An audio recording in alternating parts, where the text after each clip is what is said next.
right, Stephen Jenkins asks, what did I think about Picard Season 3? I thought Picard Season 3 was awesome. Yes! Picard Season 3 is the best Star Trek we've gotten since Star Trek First Contact. It's tough to compare a 2-hour movie to Picard Season 3, which is kind of like an 8-hour movie.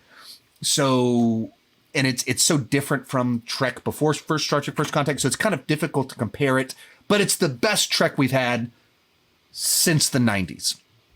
Now, I love Star Trek 2009. It's a very important film to me. I don't know that it's great Star Trek. That's my loophole to be able to still love Star Trek 2009. I don't know it's great Star Trek, but I think it's a movie that I thoroughly enjoy and means a lot to me. But Picard Season 3 is the best Trek we've had since the 90s. And what it did so well is that it absolutely updated the Star Trek formula. It's highly serialized. It is a 10-episode season, but it plays essentially like a 8 or 9 hour movie. The nature of even the characters' interactions, there's a lot more tension and conflict between our main crew than you ever got on Star Trek The Next Generation. That was kind of mandated that they couldn't do that. And so then it feels much more like modern television writing in that you have a lot more conflict between characters. But it did it in a way that didn't feel like it violated the relationships between these characters. It was consistent with things that had come before. In which case you have times where Riker and Picard very strongly disagree with each other. Riker snaps at Picard at certain points in time.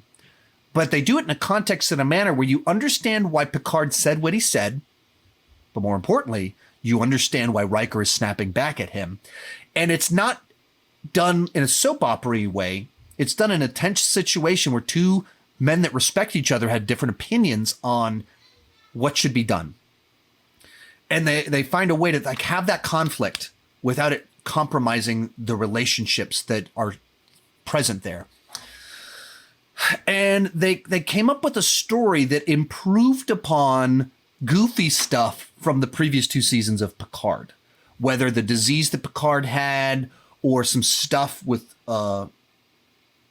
Data's lingering remnants, the way that he kind of still exists, the stuff that was going on with Sung's brother and what he was doing in season 1. They took all these little elements and found a way to use that to be able to give us the Next Generation reunion that we actually wanted from Picard. So by the time you move into the back half of the season, it's like the crew's like coming together, and they're doing it. And it feels like a bunch of people that really have lived their lives together, that have deep respect for one another. Some ways they've drifted apart. A lot of life has happened. And so everything feels like there's a history there. And so it's also rich and emotional when they interact, when they come together, when they sit at a table and have a meeting. They haven't done that in a long time. And so you feel it. It's so satisfying. And it's a season that it's very fan service heavy. But in ways that they were smart enough in the way they did it, that it felt earned. And like there's a whole thing about Geordi runs the Federation Museum, the Starfleet Museum. And they're able to use that and like milk that plot point for so many fantastic things. A lot of people gave up on modern Star Trek, so I'm going to make this spoiler free so I don't want to spoil it. Like even my sister, I want to get her to watch it. She threw in the towel. As a massive Deep Space Nine fan, I'm pretty sure she'll love a bunch of stuff. And I hope she loves it. I hope she does too. But like they found a way to like milk this plot point on so many ways that you didn't know you were missing. You didn't know you wanted to see certain things. And then they pulled it off, and it was so satisfying. And it, even where they ended it, it felt true to what Star Trek should be. It's not cynical. And so it's just put such a big grin on my face. I wasn't crazy about everything. There's some things that were a little bit clunky. I think the handling of the Jack character,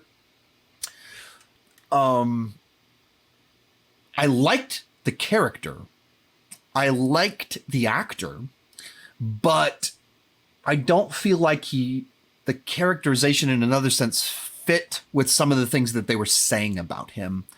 And the choice that he makes in the next to last episode, I didn't feel was fully earned. I needed a little bit more to get us to understand why he did what he did there. And it's too important of a plot point for it to just be like, some people do stuff. It's too important for the season as a whole for what it was. But I mean, other than, and the other great thing here, the captain of the Titan, I think one of the best examples of introducing a character that's designed to be total douchebag, but doing it in a way that you love the character. Like initially you're like, this guy's the worst. And about 3 episodes in, you start to understand who he is a little bit better.